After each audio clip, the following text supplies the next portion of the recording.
Okay तो आज हम लोगों को देखना था 8th चैप्टर का मतलब क्या है। 8th चैप्टर यानी कि बहुत इंपॉर्टेंट चैप्टर है जिसमें हम लोग पढ़ते हैं टिक्नोमेट्री। तो आज टिक्नोमेट्री के पहले मैं कुछ बेसिक कंसेप्ट सिखाऊंगा। इसमें 8.1, 8.2, 8.3 और 8.4 है। चारों के चारों जो एक्सरसाइज है 8.1, 8.2, 8.3, 8.4 वो मोस्ट इंपॉर्टेंट चैप्टर है। तो उनमें सबसे पहले 8.1 है और 8.1 का बेसिक मैं आपको सिखा रहा हूँ। तो यार एक बात समझो, 8.1 10th क्लास 8.1 इम्पॉर्टेंट चैप्टर है जिसको आप टिक्नोमेट्री बोलते हैं। तो टिक्नोमेट्री में आपको बेसिक कहानी क्या क्या समझनी है वो स्टार्ट कर देते, ठीक है।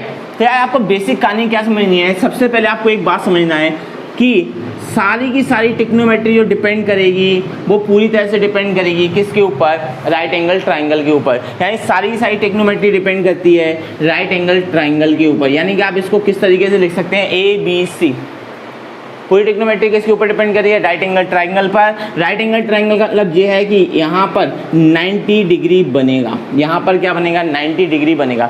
90 डिग्री के जस्ट अपोजिट जो साइड होगी, 90 डिग्री के जस्ट अपोजिट जो साइड होगी उसको हम हाइपोटेनियस बोलेंगे, उसको हम हाइपोटेनियस बोलेंगे और हिंदी में हम इसे कर्ण बोलते हैं। ओके, अगर मैं इसकी बात करूँ तो इसको नॉर्मली हम बेस बोलेंगे।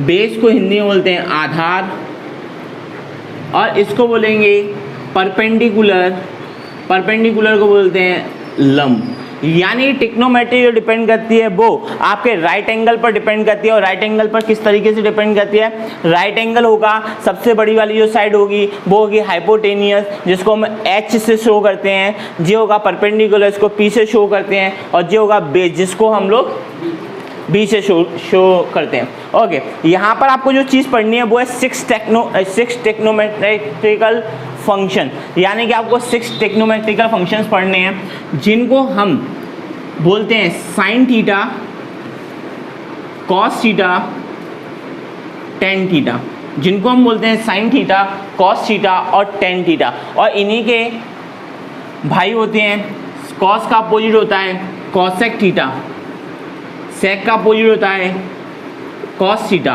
टेन का अपोजिट होता है कॉट थीटा। बात क्लियर। साइन 6 टिक्नोमेट्रिकल फंक्शंस को किस तरीके से यूज़ करेंगे उनको मैं आपको समझा देता हूँ। यहाँ पर देखो, अगर कभी मैंने आपको बोला जैसे कि इसको बोलते हैं PBP अपॉन HHB।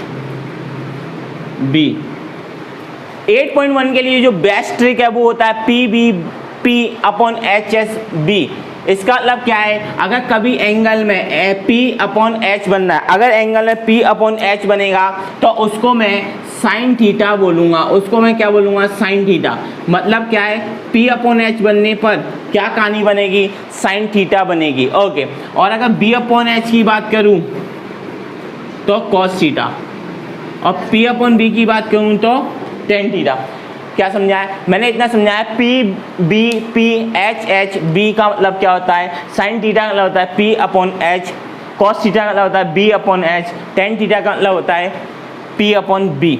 इसी तरीके से हम कॉसेक के फंक्शन बनाते हैं। जैसा कि मैंने बताया था कि साइन कॉसेक का अपोजिट होता है। अगर मैं साइन को P अपॉन H बोल रहा हूँ तो इसको क्या बोलूँगा, H upon P। H upon P था, इसको P अपॉन H था, इसको क्या बना दिया, H अपॉन P बना दिया। यहाँ पे देखो कॉस थीटा को क्या बोल रहा हूँ, B अपॉन H। इसको बनाऊंगा तो कैसे बनाऊंगा, H अपॉन B। देखिए इसका जस्ट अपोजिट हो रहा है, P अपॉन B है तो अब ये टेन होता है P अपॉन B, इससे क्या बन जाएगा, B अपॉन P। सिंपली मैंने यहाँ से कैसे बनाया, मैंने बोला पापा बीड़ी पियोगे, हाँ हाँ बेटा। ट्रिक क्या है, ट्रिक है PBP HSB, PBP HSB। इसका अलग क्या हो गया, इसको हम बोलते हैं पापा बीड़ी पियोगे, हाँ हाँ बेटा, ऐसे याद कर सकते हैं। या फिर हिंदुस्तान पाकिस्तान के बॉर्डर के हिसाब से याद कर सकते हैं, पाकिस्तान भूखा प्यासा हिंदुस्तान हरा भरा, पाकिस्तान भूखा प्यासा हिंदुस्तान हरा भरा। अगर आपको ये दोनों ट्रिक भी पसंद नहीं आई तो एक और तरीके से बोल सकते हैं, पंडित बद्री प्रसाद हर हर भोले। तो जो आपको सही लगे आप उस ट्रिक से इसको यूज कर सकते हैं। ओके, साइन थीटा क्या बोलते हैं, P अपॉन H, इसको क्या बोलते हैं B अपॉन H और इसको क्या बोलते हैं P अपॉन B यानी कि टेन थीटा। ऊपर से बनता है साइन थीटा, कॉस थीटा और टेन थीटा और नीचे जो बनेगा साइन का अपोजिट कॉसेक थीटा, इसका अपोजिट बनेगा सेक थीटा और इसका अपोजिट बनेगा कॉट थीटा। बात क्लियर है? तो इसको कॉपी कर लीजिए और अब हम लोग इसके आगे क्वेश्चंस को प्रैक्टिस करेंगे कि किस तरीके से क्वेश्चन बनते हैं, ठीक है।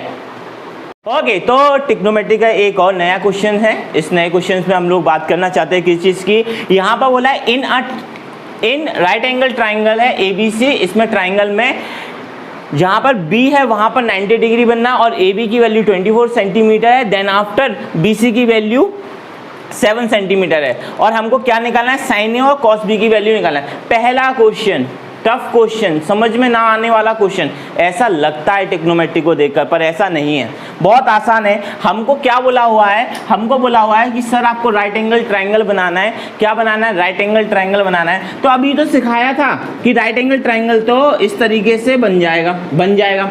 अब 90 डिग्री किस जगह बनना है? 90 डिग्री किस जगह बनना है? 90 डिग्री बनना है कौन से एंगल पर? बी पर। तो भैया बी, इसको मान लो 90 डिग्री है, इसको बी मान लिया, बात क्लियर है। इसको बी मानने का क्या बोल रहा है कि ए बी की वैल्यू 24 सेंटीमीटर है और बी सी की वैल्यू 7 सेंटीमीटर है। यहाँ बी है, इसको सी मान लो और यहाँ से यहाँ तक की वैल्यू कितनी हो गई?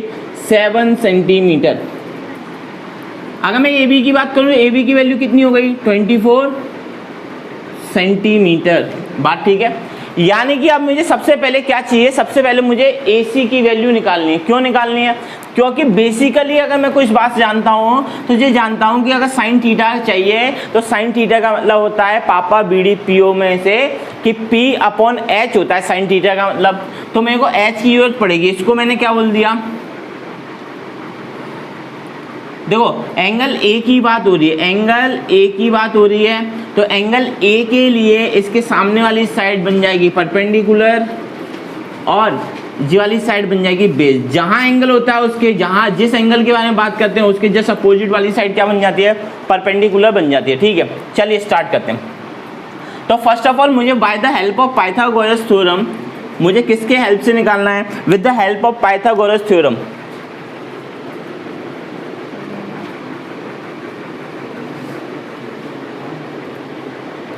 ओके, पाइथागोरस थ्योरम क्या कहती है? पाइथागोरस थ्योरम ये कहती है कि हाइपोटेन्यूस का स्क्वायर इक्वल टू परपेंडिकुलर का स्क्वायर प्लस बेस का स्क्वायर, यानी कर्ण का वर्ग बराबर आधार का वर्ग प्लस लंब का वर्ग।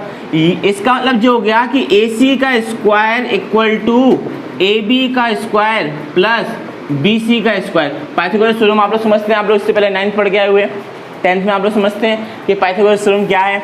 तो स्टार्ट करते हैं। AB की वैल्यू, AB की वैल्यू कितनी है? 24 सेंटीमीटर। BC की वैल्यू कितनी है? 7 सेंटीमीटर। तो आपको आना चाहिए 24 का स्क्वायर। 24 का स्क्वायर कितना होता है? कितना होता है? 576 और 7 का स्क्वायर 49, दोनों को ऐड कर लिया 625। तो AC की value, AC square equal to 625, AC की वैल्यू 25। इसका मतलब क्या हो गया कि आपने AC की वैल्यू निकाल ली है 25। बोलिए बात क्लियर है? AC की वैल्यू कितनी निकाल ली? 25 निकाल ली। आपको बात समझ में आ गया कि AC की वैल्यू निकाल सकते हैं और ये 25 हो गई। क्लियर है? अब आगे बढ़ते हैं। अगर यार AC की वैल्यू आ गई तो बस अब निकालना क्या? आपको एक बार निकालना है साइन A। तो कैसे करेंगे? Sine A। तो साइन A का मतलब क्या होता है? पापा BD PO में साइन A का मतलब होता है P/H। तो P की वैल्यू कितनी है? P की वैल्यू देखो, P की वैल्यू कितनी है? 7 और H की वैल्यू कितनी है? 25। आंसर हो गया। अगर cos A की बात करता हूं तो cos A पापा BD PO में cos A का मतलब होता है B/H। B की वैल्यू कितनी है? 24 और H की वैल्यू कितनी है? 25। तो आंसर हो गया, साइन A का आंसर हो गया 7/25 और cos A का आंसर हो गया 24/25। आता है सबको समझ में? तो जी वाली बात समझ में आती है। यहाँ पर हमने इस क्वेश्चन का पार्ट 1 कंप्लीट किया है। नेक्स्ट वीडियो में हम इसका पार्ट 2 भी कंप्लीट करेंगे। तो आज के लिए हम लोग वीडियो को यहीं पर स्टॉप करते हैं और नया वीडियो